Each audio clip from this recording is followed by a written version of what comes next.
செய்திகள். கலைக்கப்படுகிறது நாடாளுமன்றம். தயார் நிலையில் உள்ள விமானப்படை வெளியாகிய தகவல். தமிழில் கொண்டாடப்பட்ட விசா தினம். யாழில் மருத்துவ பீடத்தின் புதிய கட்டிடம் ஜனாதிபதியினால் திறந்து வைப்பு. இறுதி யுத்தத்தில் படையினரின் அநீதிகளை மறுக்கும் இலங்கை அரசாங்கம். ISIS உறுப்பினர்களுடன் தொடர்புடைய நபர் கொழும்பில் கைது. திருப்பி அனுப்பப்பட்ட 1608 இலங்கையர்கள். இன்னும் சில நாட்களில் 3ஆம் உலகப் போர், பிரபல ஜோதிடர் கணிப்பு. ஜனாதிபதியின் பதவிக் காலத்தை நீடிப்பதற்கு எவ்வித தீர்மானமும் எடுக்கப்படவில்லை என அமைச்சரவை பேச்சாளர் அமைச்சர் பந்துல குணவர்தன தெரிவித்துள்ளார். அரசாங்க தகவல் திணைக்களத்தில் நேற்று இடம்பெற்ற அமைச்சரவை முடிவுகளை அறிவிக்கும் செய்தியாளர் சந்திப்பில் கலந்து கொண்டு அவர் இதனை குறிப்பிட்டுள்ளார். எனவே உரிய காலத்தில் ஜனாதிபதி தேர்தலை நடத்துவதற்கு அரசாங்கத்தினால் நடவடிக்கை எடுக்கப்படும் என அவர் தெரிவித்துள்ளார். அதே நேரம் நாடாளுமன்றத்தை கலைப்பதற்கும் எவ்வித தீர்மானமும் எடுக்கப்படவில்லை என அமைச்சர் பந்துல குணவர்தன குறிப்பிட்டுள்ளார். சீரற்ற வானிலையால் நீர்ப்பாசன திணைக்களம் திடீர் வெள்ளப்பெருக்கு எச்சரிக்கையை விடுத்துள்ள நிலையில் 3 உலங்கு வானூர்திகள் தயார் நிலையில் வைக்கப்பட்டுள்ளதாக விமானப்படை தெரிவித்துள்ளது. அவசர நிலை தொடர்பில் தகவல் கிடைத்தவுடன் இந்த உலங்கு வானூர்திகள் மீட்பு பணிகளுக்காக அனுப்பி வைக்கப்படும் என விமானப்படை ஊடக பேச்சாளர் துஷான் விஜயசிங்க கூறியுள்ளார். கட்டுநாயக்க, ரத்மலானை மற்றும் கிகுராங்கொட விமானப்படை தளங்களில் இந்த உலங்கு வானூர்திகள் நிறுத்தப்பட்டுள்ளதாக விமானப்படை ஊடக பேச்சாளர் தெரிவித்துள்ளார். இதற்காக 2 பெல் 212 விமானங்களும் MI-17 விமானமும் தயார் செய்யப்பட்டுள்ளன. பேரிடர் மேலாண்மை மையத்தின் அறிவிப்பின் பேரில் மீட்பு பணிகளுக்கு விமானங்கள் தயார் நிலையில் இருப்பதாக கூறப்படுகிறது. தமிழ் பக்தி பாடல்கள் மற்றும் பௌத்த வரலாற்று கதைகளுடன் முல்லைத்தீவில் வெசாக் தினம் சிறப்பாக கொண்டாடப்பட்டது. கௌதம் புத்தரின் பிறப்பு, ஞானம் பெறல் மற்றும் பரிநிர்வாணத்தை நினைவு கூறும் உலக பௌத்தர்களின் புனிதமான நாளான வெசாக் தினம் முல்லைத்தீவு புதுக்குடியிருப்பில் வெகு விமர்சையாக கொண்டாடப்பட்டிருந்தது. உள்நாட்டிலும் வெளிநாட்டிலும் உள்ள பௌத்தர்கள் விளக்குகளை ஒளிரவிட்டு வழிபாடுகளுக்கு முன்னுரிமை அளித்து மிகுந்த பக்தியுடன் இதனை வருடம் தோறும் மே மாதம் 23ஆம் தேதி கொண்டாடி வருகின்றனர். மேற்படி வெசாக் தினம் முல்லைத்தீவு புதுக்குடியிருப்பு 59வது காலல் படையினரின் ஏற்பாட்டில் புதுக்குடியிருப்பு பிரதேச சபை மைதானத்தில் சிறப்பாக கொண்டாடப்பட்டிருந்தது. குறித்த நிகழ்வில் புத்த பெருமானின் பரிநிர்வாணத்தை நினைவு கூறும் வரலாற்று கதைகளும் தமிழ் பக்தி பாடல்களும் ஒலிபரப்பப்பட்டிருந்தன. குறித்த வெசாக் கொண்டாட்டத்தில் மதம், இனம் என்ற வேறுபாடுகளை கடந்து சிறுவர்கள், பெரியோர்கள் என ஆயிரக்கணக்கான மக்கள் கலந்து கொண்டு வெசாக் தினத்தினை கொண்டாடியிருந்தமை குறிப்பிடத்தக்கது. ஜனாதிபதி ரணில் விக்ரமசிங்க பல்வேறு நிகழ்வுகளில் கலந்து கொள்வதற்காக இன்று வெள்ளிக்கிழமை யாழ்ப்பாணத்தை வந்தடைந்துள்ளார். இந்நிலையில் யாழ் பல்கலைக்கழக மருத்துவ பீடத்தின் புதிய கட்டிடம் ஜனாதிபதி ரணில் விக்ரமசிங்க தலைமையில் திறந்து வைக்கப்பட்டுள்ளது. அதன்படி இதில் மருத்துவ பயிற்சி மற்றும் ஆராய்ச்சி தொகுதி என்பன அடங்குகின்றன.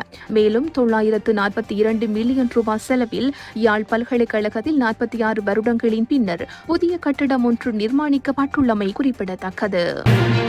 இலங்கையில் உள்நாட்டு யுத்தத்தின் போது தங்கள் படையினர் இழைத்த அநீதிகளை இலங்கை அரசாங்கம் தொடர்ந்தும் மறுத்து வருகின்றது என சர்வதேச மனித உரிமை கண்காணிப்பகத்தின் ஆசிய பசிபிக் இயக்குநர் எலென் பியர்சன் தெரிவித்துள்ளார். அதேவேளை கொல்லப்பட்டவர்களையும் காணாமலாக்கப்பட்டவர்களையும் நினைவு கூர்ந்தவர்களை இலங்கை அதிகாரிகள் அச்சுறுத்தியதோடு தடுத்து வைத்தனர் எனவும் தெரிவிக்கப்பட்டுள்ளது. இலங்கை அரசாங்கம் உண்மை, நீதி, இழப்பீடு போன்றவற்றை வழங்குவதற்கு பதில் பாதிக்கப்பட்டவர்களையும் அவர்களின் சமூகத்தினரையும் மௌனமாக முயல்கின்றது என தெரிவித்துள்ளார். 2009ஆம் ஆண்டு மே மாதம் 18ஆம் தேதி முடிவடைந்த இலங்கையின் உள்நாட்டு யுத்தத்தின் போது பலவந்தமாக காணாமலாக்கப்பட்டோர் குறித்த விவகாரத்திற்கு தீர்வை காண்பதற்காக சர்வதேச விசாரணைகள் மற்றும் ஏனைய பொறுப்புக்கூறல் நடவடிக்கைகளை முன்னெடுக்க வேண்டும் என மே 17ஆம் தேதி ஐக்கிய நாடுகள் மனித உரிமைகள் ஆணையாளர் அலுவலகம் அறிக்கையொன்றை வெளியிட்டிருந்தது எனவும் சுட்டிக்காட்டியுள்ளார். மேலும் பாதிக்கப்பட்ட மக்களிற்கு நிவாரணம் வழங்குவதற்கும் துஷ்பிரயோகங்கள் நிகழாமல் தடுப்பதற்கும் மேலும் சர்வதேச நடவடிக்கைகள் அவசியம் என்பது புலனாகின்றது எனவும் அவர் தெரிவித்துள்ளார். மே 18ஆம் தேதி நினைவேந்தல் தினத்திற்கு முன்னர் இலங்கை போலீசார் வடக்கு கிழக்கில் நினைவேந்தல் நிகழ்வுகளை குழப்ப முயன்றனர். அது மட்டுமின்றி யுத்தத்தின் போது நிலவிய பட்டினி நிலையை குறிக்கும் விதத்தில் வழங்கப்படும் கஞ்சியை தயாரித்து வழங்கியமைக்காக 4 வரை கைது செய்து 1 வாரம் தடுத்து வைத்திருந்தனர் எனவும் சுட்டிக்காட்டப்பட்டுள்ளது. காணாமல் போன போனவர்களின் உறவினர்கள் சிலரும் ஏனையவர்களும் நினைவேந்தல் நிகழ்வில் கலந்து கொள்வதை தடை செய்யும் விதத்தில் அதிகாரிகள் நீதிமன்ற உத்தரவுகளை பெற்றிருந்தனர் என தெரிவிக்கப்பட்டுள்ளது. சில இடங்களில் போலீசார் தலையிட்டு நிகழ்வுகளை தடுத்ததோடு மக்கள் அங்கு செல்வதையும் தடுத்தனர் எனவும் தெரிவிக்கப்பட்டுள்ளது.